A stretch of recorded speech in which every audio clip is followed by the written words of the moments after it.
भले देर से बनो, लेकिन अपनी जिंदगी में जरूर कुछ बनो, क्योंकि ये दुनिया आपके हालचाल नहीं पूछती, आपकी हैसियत पूछती है, आपकी औकात पूछती है।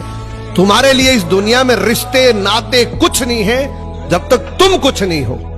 जिस दिन तुम मेहनत करके कुछ बनोगे, इस दुनिया में तुम्हारे लिए रिश्ते नाते दोस्त सब बन जाएंगे। इस दुनिया के आगे रोने से कुछ नहीं होगा, तुम्हारा कोई नहीं है इस दुनिया में जब तक तुम कुछ नहीं हो।